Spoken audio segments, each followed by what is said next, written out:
Rayya Ghul. So just start off, my name is Rayya, and it rhymes with liar, so that'll help you remember it. So first thing I'm going to say is how fascinating, to my inner freak. So when you got up this morning, when you woke up and when you got up this morning, you probably didn't realise that you were going to put your greatest superpower into action, and that's doing. So what I'm going to share with you today is some of the insights that I've gained from my work as an occupational therapist and as an occupational therapy lecturer. The things that you did this morning, that probably you bathed, almost definitely you dressed, and you made your way here, they may seem to you kind of ordinary, familiar things that you probably do automatically without thinking about them. And they are things which we take very much for granted, obviously, until some of the things maybe go wrong. What I'm kind of thinking about is that the things that we do are the things that take us to another time. They take us to another place. One of the things, there's three things I'm going to share with you today. The first thing about doing, which I think is something worth sharing, is that it's very complex. And the reason it's complex is that there are three things really that make up doing. The first thing is that we do things with our bodies, and our bodies obviously are made up of lots of different parts, and it's the site of our emotions and it's the site of our thoughts. And the thing about our bodies that's really amazing is that it is designed to do so many different things.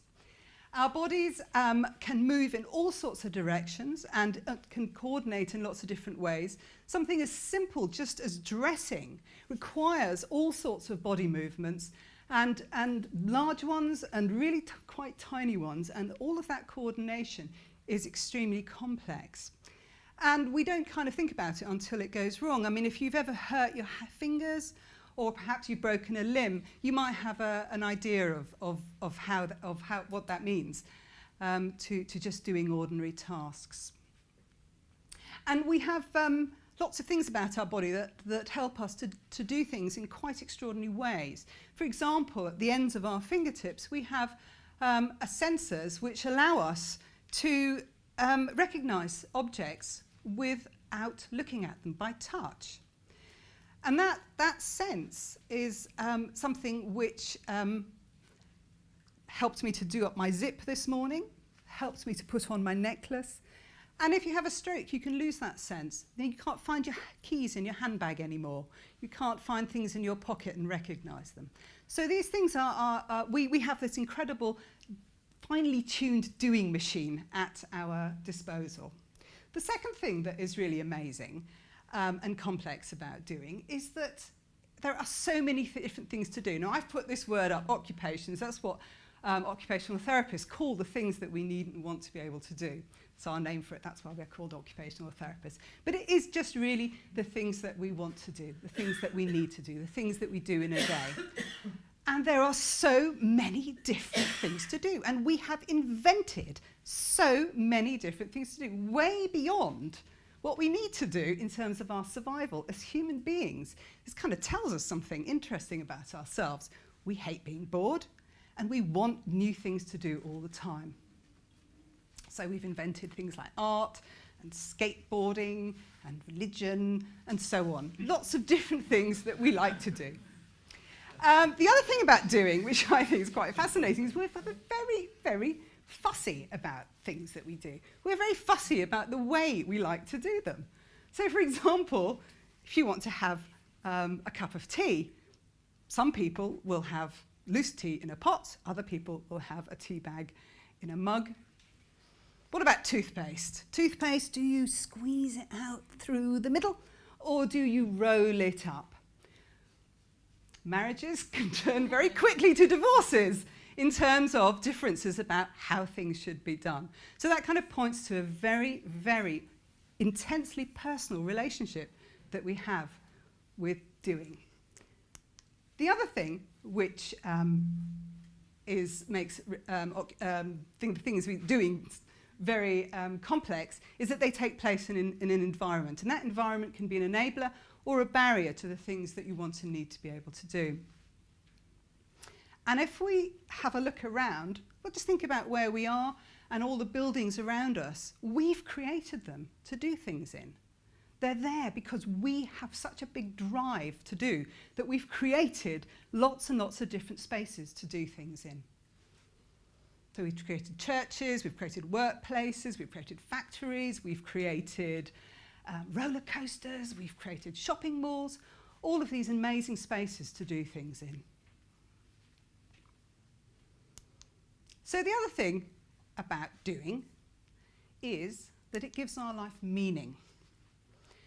And it gives our life meaning because when we do things, it helps to form our identity.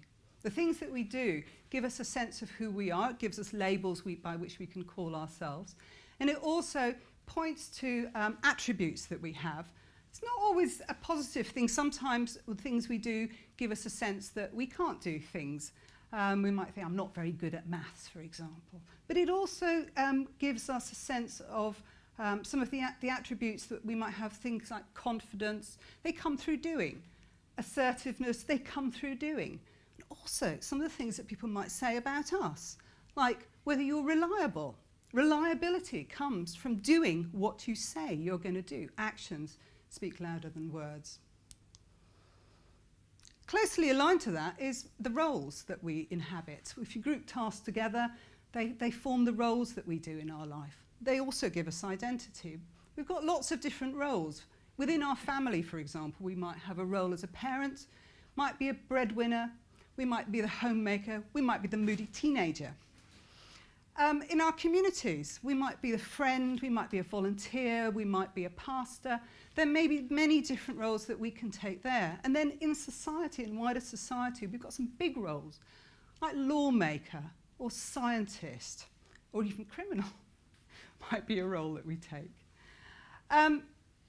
So the thing about meaning and why I think the doing and the meaning, because it brings us into being. And one of the things about meaning is that we really want meaning. We're meaning-making animals. We want to have a story that we can tell about ourselves. And those stories, those narratives of our lives and who we are very, very important to us. And that's why, as an occupational therapist, I would say that we have, there's a big link between the things we do and our health and well-being. And being able to do the things that you need and want to be able to do are a source of health and well-being. And of course the opposite is true as well. If those things are taken away from us, the loss can be quite severe. If you lose your job, you lose your role, you can lose identities. When children grow up and leave home, sometimes people feel that their role as a parent or maybe their identity as a mother or father is no longer available. And that can be a source of sadness. And also, if you think about people who lose mobility, maybe they become a wheelchair user. Obviously, losing the function of your body is distressing, but actually from working with people, what we find is that it's the potential loss of roles and of meaning in their life which makes it additionally distressing. And that's actually where my profession of occupational therapists come in, because we are experts in doing, and we appreciate the importance of the doing to people's meaning of their lives. And therefore, when we work with people to restore their ability to do the things that they want and need to be able to do, it is very much about restoring that meaning. The last thing that I wanted to share with you about doing is that it's transformative. And this I find really exciting.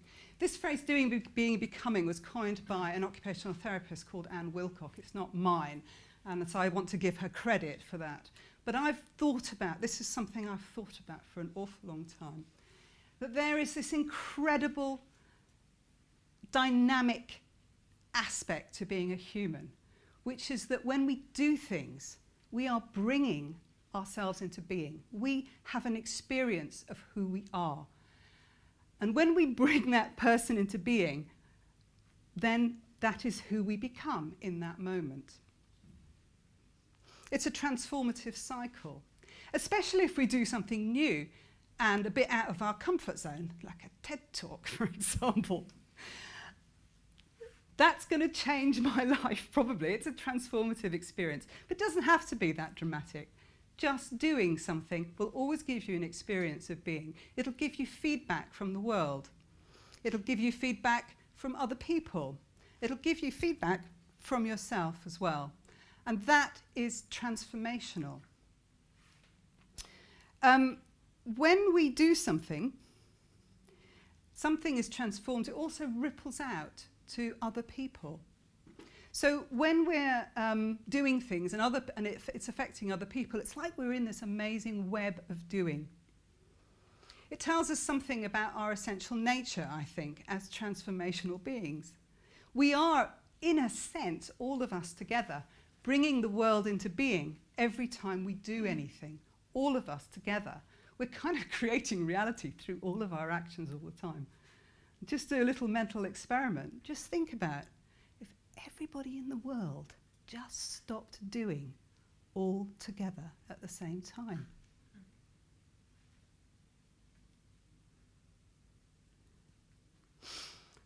So, there's something about our essential nature as transformative beings, this doing, being, becoming. It is all of it is all of us. There is a sense in which that is the human being, or perhaps we should call ourselves human doing, being, becomings. So, I'm going to leave you with this thought when you get up tomorrow morning. What are you going to do? Thank you.